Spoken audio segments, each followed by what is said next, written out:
Assalamualaikum warahmatullahi wabarakatuh. Waalaikumsalam warahmatullahi wabarakatuh. Apa kabarnya Bu? Alhamdulillah.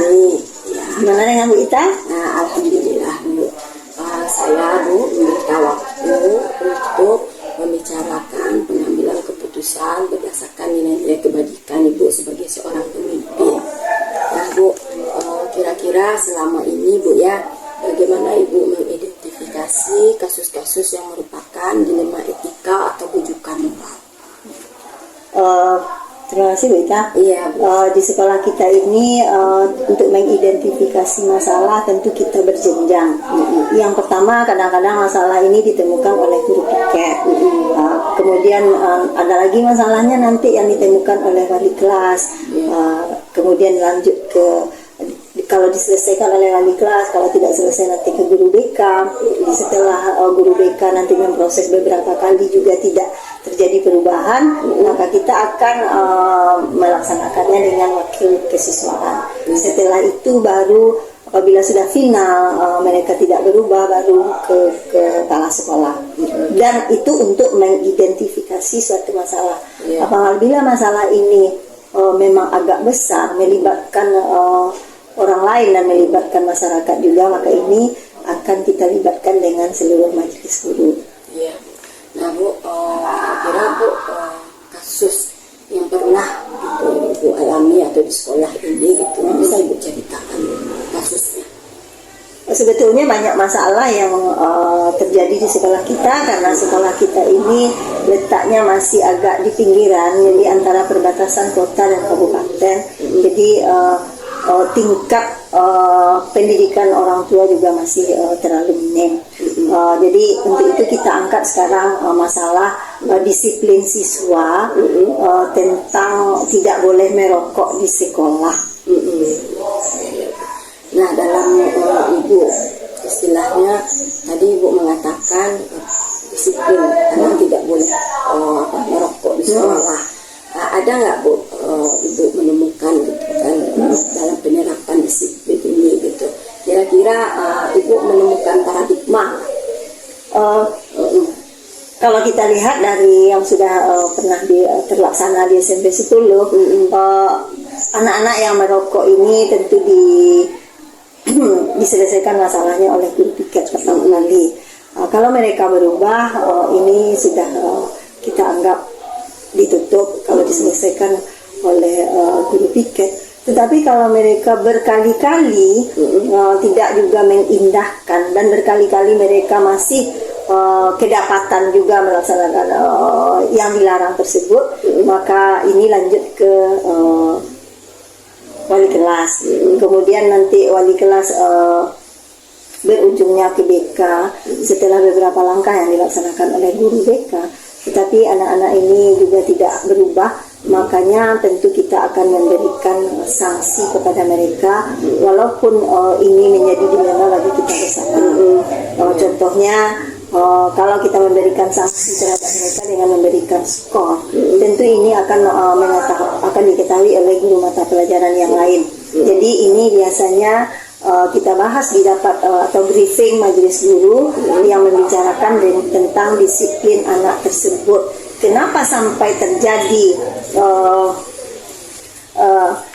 Kenapa ini sampai kita sidangkan? Maksudnya kita diskusikan di dalam ruangan guru karena melibatkan guru mata pelajaran yang lain. Mereka misalnya kita skor selama 3 hari agar ini membuat mereka jera atau agar ini membuat mereka berubah. Jadi di dalam masalah pertemuan dengan majelis guru terjadi pro dan kontra. Jadi tapi kami mengambil keputusan, walaupun ini berat, walaupun ini dilema, walaupun kita merasa sedih, maka kita mengambil keputusannya dengan kesepakatan kita bersama. Baik Bu, berarti itu Bu proses atau prosedur langkah-langkah yang Ibu ambil sudah tepat ya Bu ya. Nah, kira-kira Bu hal-hal apa saja yang menjadi atau merupakan tantangan Ibu dalam pengambilan keputusan pada kasus-kasus dilema etika? Sebetulnya yang menjadi tantangan adalah kita kita sebagai orang tua, apalagi kita perempuan, itu akan merasa kasihan dengan terjadinya masalah ini, akan menjadi dilema. Di satu pihak kita merasa kasihan dengan proses anak, apalagi sampai dikeluarkan nanti ini, mudah-mudahan tidak ada yang dikeluarkan, tetapi kita hanya pemberian skorsing. Ini akan menjadi dilema. Tetapi walaupun bagaimanapun suatu sekolah ataupun organisasi tentu mempunyai aturan. Jadi makanya kita mengambil keputusan tersebut secara bersama atas telah menganalisa kebaikan dan keburukan seandainya ini terjadi. Dan kita juga harus memikirkan dampak terhadap yang lain. Apabila yang satu orang ini kita berikan selalu apakah namanya itu pemberian dispensasi, maka yang lain akan berbuat lebih dari itu. Makanya walaupun dengan berat hati, keputusan ini harus dilaksanakan walaupun bertentangan kadang-kadang dengan hati nurani kita sebagai perempuan. Nah, Ibu, di sini Bu, adakah Ibu jadwal tertentu dalam sebuah penyelesaian kasus dilema etika? Artinya di sini Bu, apa dijadwalkan Ibu gitu untuk menyelesaikan kasus-kasus? Ibu tadi mengatakan dan kita harus menaikkan aturan. Tapi karena Ibu sebagai perempuan gitu, apakah di sini Ibu punya jadwal tertentu gitu untuk menyelesaikan kasus-kasus dilema etika? Sebetulnya jadwal tertentu itu tidak ada sih, cuma ini terjadi, kita berharap kan jangan ada terjadi masalah di sekolah kita. Tetapi karena kalau sudah terjadi masalah, tentu ini berjenjang, yang bisa kami memberikan tanggung jawab dan kepada guru mata pelajaran, kemudian guru piket, kemudian wali kelas, apalagi guru BK, setelah itu baru itu. Jadi jadwal secara terinci itu tidak ada, tetapi seandainya nanti terjadi kemandekan ataupun terjadinya halangan yang harus kita berdiskusikan bersama, baru ini disampaikan oleh guru BK dan wakil kurikulum, wakil kesiswaan kepada kami. Lalu kita secara intens akan menyelesaikan satu persatu secara skala prioritas, mana yang terlebih dahulu harus kita selesaikan. Oke Bu. Kira-kira Bu, adakah seseorang atau faktor apa yang selama ini mempermudah atau membantu Ibu dalam pengambilan keputusan dalam kasus-kasus dilema etika itu? Sebetulnya Ibu dibantu, kita kan tim. Jadi kalau masalah kesiswaan tentu tim kita adalah guru BK, kemudian wakil kesiswaan dan kami sendiri. Jadi itu merupakan teamwork yang solid, yang rasanya membantu. Bu, ini sudah sampai di sini. Guru BK menyampaikan, ini sudah sampai di sini Bu, ini sudah sampai di sini Bu. Jadi secara detailnya kami mendapatkan percakapan ini melalui guru BK dan wakil kesiswaan, dan itulah yang akan membantu nanti bagaimana mengambil keputusan yang benar agar tidak merugikan pihak manapun. Jadi Bu, dari semua hal yang telah Ibu sampaikan gitu kan, pelajaran apa yang Bapak Ibu ambil hikmah dari keputusan dilema etika gitu, hikmahnya Bu? Hikmahnya di satu pihak kita tentu harus menjalankan aturan dengan benar, karena aturan ini tertulis dan ada di peraturan sekolah kita. Lalu walaupun demikian, walaupun kita mengambil keputusannya dengan memufakatkan kepada semua majelis guru, tetapi ujung tombaknya tentu keputusan ini kepala sekolah yang menentukannya dengan mempertimbangkan baik buruknya. Kalau dia akan berdampak negatif terhadap ananda kita ini, tentu kita akan memberikan dispensasi, walaupun nanti guru-guru akan memberikan atau menjudge kepala sekolah sebagai kepala sekolah, Ibu kenapa demikian, Ibu kenapa demikian, tapi kita bertanggung jawab dengan apa yang kita putuskan dan bertanggung jawab dengan keputusan kita dengan mempertimbangkan kebaikan dan keburukannya bagi ananda kita. Jangan sampai guru-guru menginginkan anak ini keluar saja, anak ini kita ini kan, tetapi saya sebagai kepala sekolah harus memutuskan mana yang lebih menguntungkan baik di pihak sekolah, tidak tidak terganggu dengan aturan-aturannya, dan kepada anak agar jangan putus sekolah. Oh, sepertinya ya Bu ya, menarik sekali kalau kita bicarakan tentang dilema etika ya Bu ya. Tapi udah tiba pula di penghujung kita Bu. Saya selaku yang mewawancara Ibu sangat senang sekali, karena dengan itu saya menambah juga pengetahuan dan pemahaman saya tentang dilema etika ini. Di lain waktu ya Bu, kita mungkin dengan pembicaraan yang lain kan, dengan topik yang berbeda gitu kan. Saya harap juga Ibu tidak bosan-bosan untuk diwawancara ini. Gitu. Jadi kami juga berharap kepada ibu-ibu calon guru penggerak ini yang mewawancarai ada beberapa orang, mudah-mudahan sukses, mudah-mudahan menjadi bergerak untuk yang lainnya, terutama kepada diri sendiri. Banyak ilmu yang kita dapatkan, semoga sukses. Iya, terima kasih Bu. Assalamualaikum warahmatullahi wabarakatuh.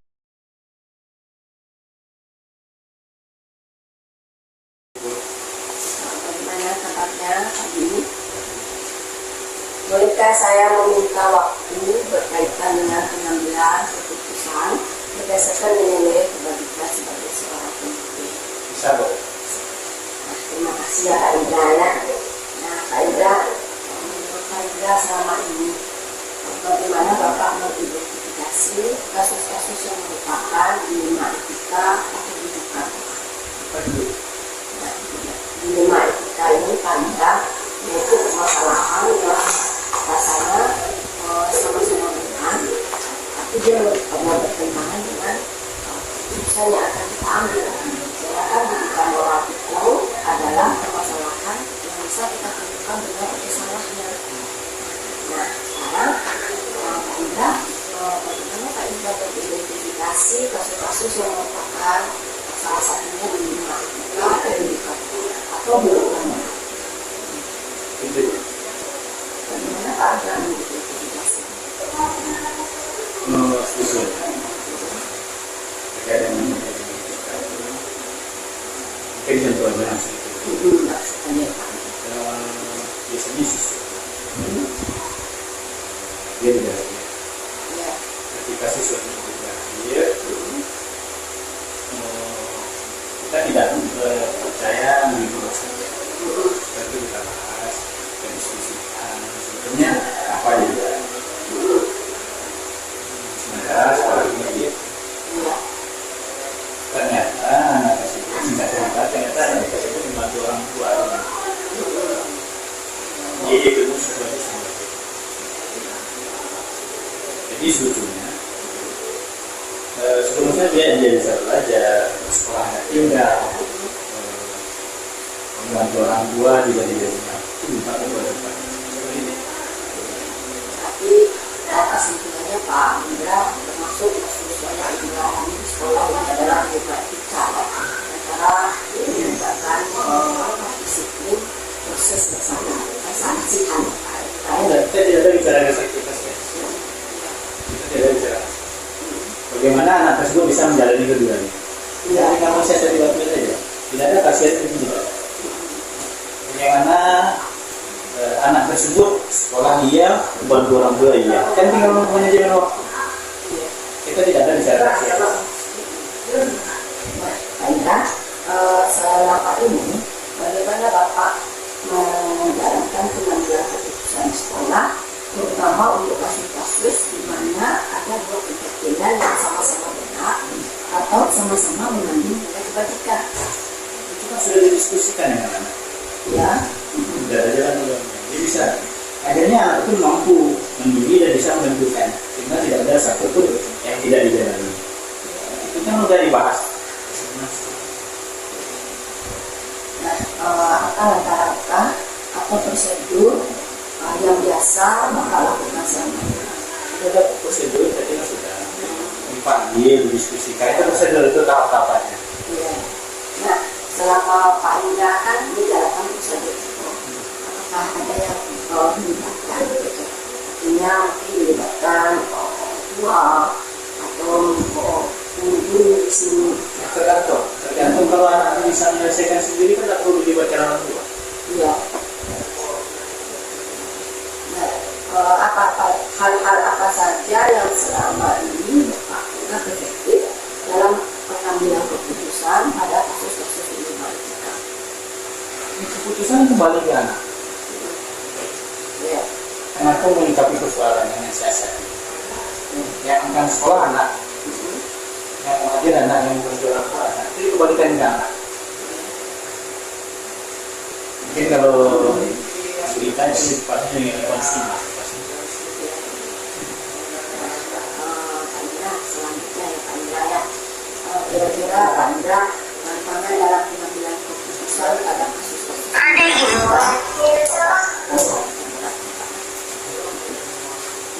Sebetulnya tantangannya tidak ada, mau nggak? Guys, sampai di situ nggak guru kalau sekolah mengenai Pak, apakah kira-kira Pak Indra selama ini bisa saja berasal dari lingkungan sekolah, misalnya lingkungan orang peserta itu sendiri. itu kembali ke stabilitas sosial. Kita kan misalkan kira ini terkait dengan ini. Pak Indra, apakah Pak Indra memiliki sebuah jadwal tertentu dalam sebuah penyelesaian kasus di rumah kita? Kemudian apakah Bapak langsung menyelesaikan di tempat atau memiliki sebuah jadwal untuk menyelesaikannya? Sebetulnya jadwal itu sebetulnya ada di datanya jadwal terkait kita ketika persoalan itu dengan kita yang kita selesaikan. Kita tidak perlu berbicara. Insiden kan? Nah, kira-kira seseorang apa yang selama ini mudah atau membantu Bapak dalam pengambilan keputusan dalam kasus-kasus di rumah kita? Sebetulnya itu tentu kerjasama semua harus melihat mulai dari guru, siapa yang wali, siapa yang itu tidak lepas dari kapan sampai itu kalau berulang itu diskusinya yang penting anak kita. Tapi kalau memang tidak semua kan pilihan itu. Nah, apakah selama ini pernah nggak siswa kita adalah kita berikan solusi? Kadang-kadang dia yang mentok itu adalah Pak itu selama ini sebelumnya kita Masalah politik kan cara yang kita boleh itu ke orang tua sama kan kalau misalnya kalau tidak dilakukan kan begini. iya Kalau dilakukan kan untung kan kita untuk kepentingan dia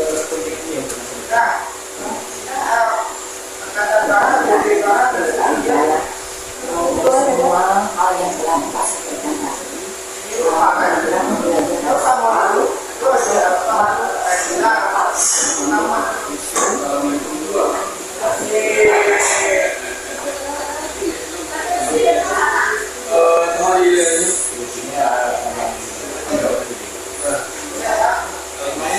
yang baik guru dari kemarin semuanya juga ada kalau dia ketemu dengan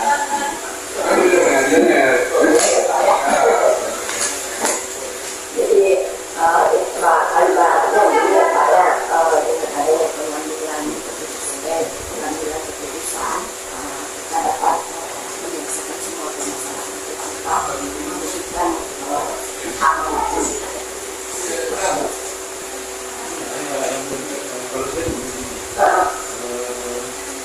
akan menjalannya. iya Kita kan guru ini kan sekolahnya kan sebagai bagaimana anak itu bisa sesuai dengan programnya berkembang. Kembali itu kita tidak pernah bosan di situ. baiklah Pak Indra, saya sangat sekali Pak Indra telah menyampaikan semua berkomunikasikan dengan Bapak.